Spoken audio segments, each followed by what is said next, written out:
وحش بن حرب رضی اللہ تعالی عنہم جو مسلمان ہو گئے لیکن غزوہ احد میں اور فتح مکہ تک مسلمان نہیں تھے ہوئے، تو جنگ بدر سجا، میدان بدر سجا تو حضرت حمزہ رضی اللہ تعالی عنہم کے تلوار سے ہندہ جو بعد میں رسول اللہ صلی اللہ علیہ وآلہ وسلم کی ساس بنی، بعد میں مسلمان ہو گئی، تو بدر کے موقع پر مسلمان نہیں تھی، تو سب سے زیادہ رشتہ دار جو قتل ہوئے حضرت حمزہ رضی اللہ تعالی عنہ کی تلوار سے وہ ہندہ رضی اللہ تعالی عنہ کے رشتہ دار تھے۔ تو جب یہ اتنا بڑا نقصان پہنچا تو انہوں نے پھر ارادہ کر لیا کہ اب حمزہ رضی اللہ تعالیٰ عنہ سے بدلہ لے کر رہنا ہے۔ تو ان کا جو غلام تھا وحش بن حرب، تو جنگ احد کا موقع پیش آیا تو ہندہ نے اسے وحش بن حرب سے کہا کہ میں تمہیں آزاد کر دوں گی اگر تم 3 لوگوں میں سے کسی ایک کو کا سر میرے سامنے لے آؤ، کسی ایک کو قتل کر دو۔ انہوں نے کہا پہلے یا تو محمد رسول اللہ صلی اللہ علیہ وآلہ وسلم ہو، یا پھر علی ابن طالب ہوں، یا پھر حمزہ رضی اللہ تعالیٰ عنہ، آپ صلی اللہ علیہ وسلم کے چچا۔ تو وحش بن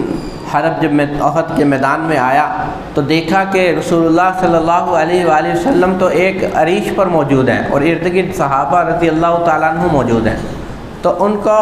ٹارگٹ کرنا آسان کام نہیں تھا۔ تو اس نے پھر ارادہ کیا کہ ابن ابی طالب سیدنا علی رضی اللہ تعالیٰ عنہ کی طرف توجہ کی جائے، تو ان کو دیکھا تو وہ بڑے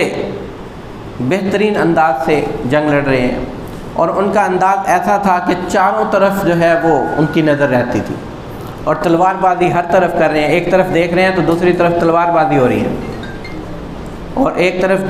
سے کسی اور طرح سے وار چل رہا ہے دوسری طرف سے، تو ہر طرف ان کا بڑے جری انداز سے لڑائی کرتے تھے۔ اور حضرت حمزہ رضی اللہ عنہ کا یہ بھی ٹارگٹ آسان نہیں ہے،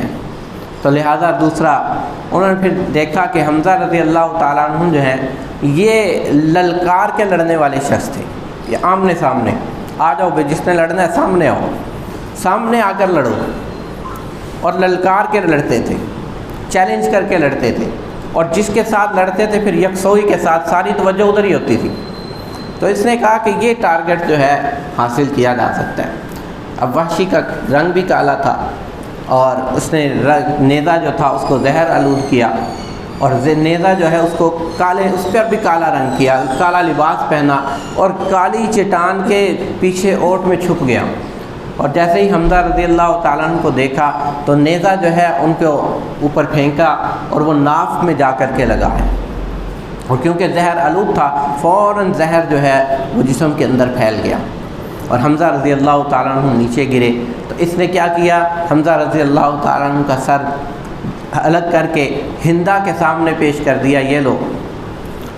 تو ہندہ نے جب وہ سر دیکھا تو کہا کہ تم خالی سر لے آئے ہو، جسم کدھر ہے؟ انہوں نے کہا وہاں پڑا ہوا ہے۔ وہ گئی ہیں اور جا کر کے سینے کو چاک کیا اور کلیجے کو چبایا ہے معاذ اللہ، اور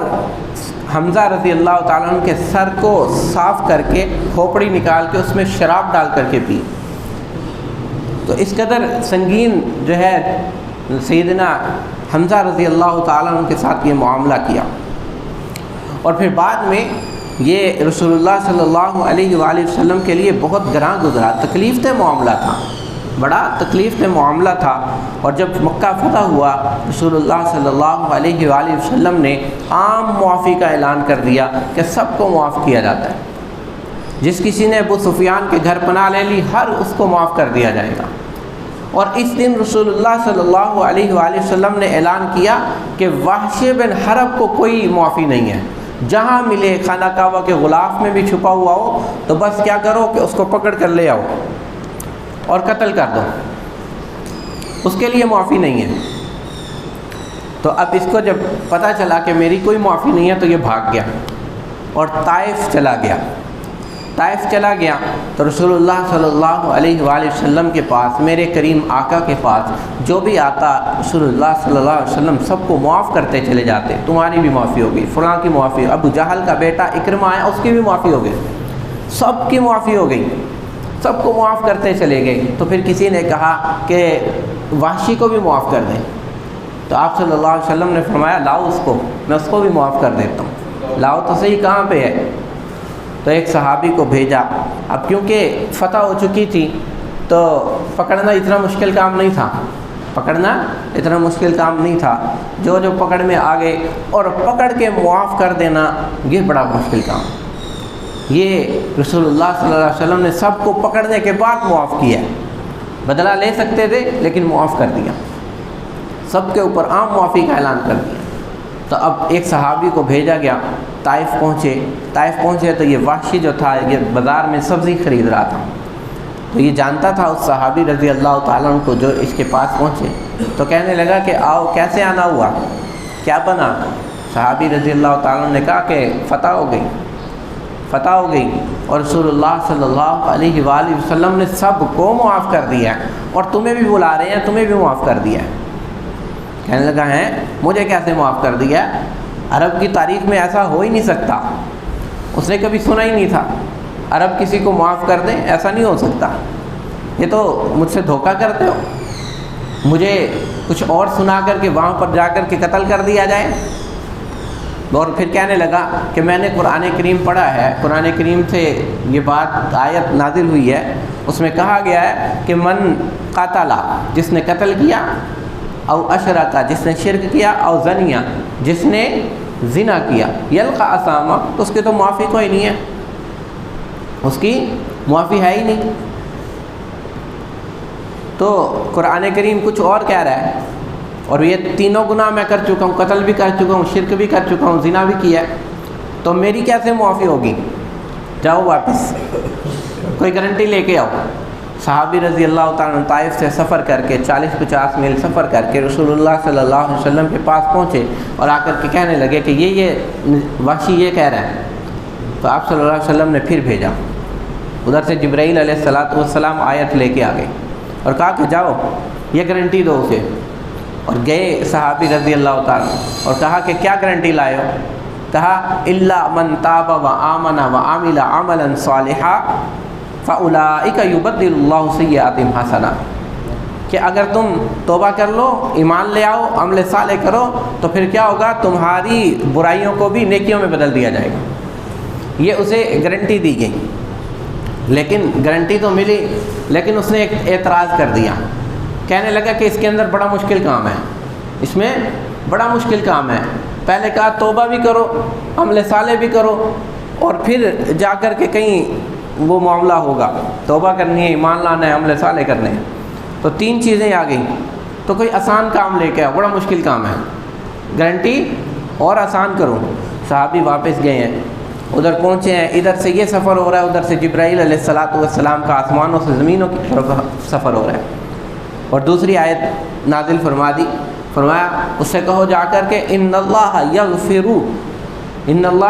لا یغفر ان یشرک بہ،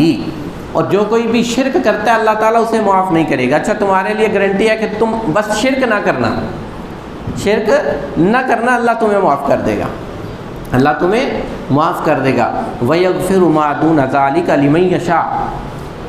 اس نے پہلے تو چلنے لگا، کہا کہ بس ٹھیک ہو گیا، تو چلنے لگا، تو پھر کہنے لگا کہ اچھا یہ آیت دوبارہ پڑھنا، کیا گارنٹی لائے؟ تو صحابی نے آیت دوبارہ پڑھی، وَيَغْفِرُ مَا دُونَ ذَلِكَ لِمَن يَشَاءُ، کہا کہ وہ اچھا یہ تو اللہ تعالیٰ نے کہا ہے کہ جسے چاہے گا معاف کر دے گا، میں ایمان بھی لے آؤں، نیکیاں بھی کروں، ایمان میں داخل بھی ہو جاؤں، توبہ بھی کر لوں اور شرک سے بھی بچ جاؤں، لیکن اللہ نے کہا ہے کہ جسے چاہوں گا بخش دوں گا، اور کل قیامت کے دن اللہ تعالیٰ یہ کہہ دے کہ میں نے تجھے نہیں تھا بخشنا، تو لہٰذا پھر جاؤ۔ صحابی رضی اللہ تعالیٰ سفر کر کر کے تھک چکے، واپس پہنچے تو ادھر جبرائیل علیہ السلام اللہ تعالیٰ نے ایک اور آیت نازل فرمایا کہ آپ صلی اللہ علیہ وسلم سے کہ جاؤ ایک اور گارنٹی لے جاؤ۔ یہ آئے ہیں صحابی رضی اللہ تعالیٰ عنہ قرآن پاک کی آیت لے کر، اور فرمایا کہ قل یا عبادی الذین اسرفوا علی انفسہم لا تقنطوا من رحمت اللہ، آپ میرے بندوں سے کہہ دیجئے جنہوں نے گناہوں سے زمین و آسمان کو بھر دیا ہے، بے شمار گناہ کیے ہیں، کفر پر اٹے ہوئے تھے، کفر کرتے رہے ہیں، لا تقنطوا من رحمت اللہ، اللہ کی رحمت سے نا امید مت ہو، اللہ کی رحمت سے نا امید مت ہو۔ ان اللہ یغفر الذنوب جميعا، اللہ تعالیٰ نے ان کے سارے گناہوں کو معاف کر دیا جو ایمان لے آئے، کوئی گناہ نہیں ہے، سب ختم، کچھ بھی نہیں ہے، ہر چیز کو ختم کر دیا گیا، سارے گناہ ختم کر دیے گئے۔ ان اللہ یغفر الذنوب جميعا انہ هو الغفور الرحیم۔ تو یہ گارنٹی ملی اور یہ واپس آ گئے، رسول اللہ صلی اللہ علیہ وسلم کے پاس پہنچے اور آ کر کے بیٹھے اور پوچھنے لگے کہ میں نے ایسے کہا تھا، آپ نے ایسے کہا تھا، میں نے ایسے کہا تھا، آپ نے ایسے کہا تھا، بالکل یہ بات ٹھیک ہے؟ تو آپ صلی اللہ علیہ وسلم نے فرمایا کہ ہاں۔ تو ایک آدمی، ایک وہ شخص جو رسول اللہ صلی اللہ علیہ وسلم کے چچا کا قاتل تھا اور رسول اللہ صلی اللہ علیہ وسلم کو اذیت پہنچائی، تکلیف پہنچائی، اور اجرتی قاتل تھا، اجرتی غلام بھی تھا، اجرتی قاتل بھی تھا، اس کو دین میں داخل کرنے کے لیے اللہ رب العزت نے کتنی آیتیں نازل فرمائی؟ 3 آیتیں نازل فرمائی۔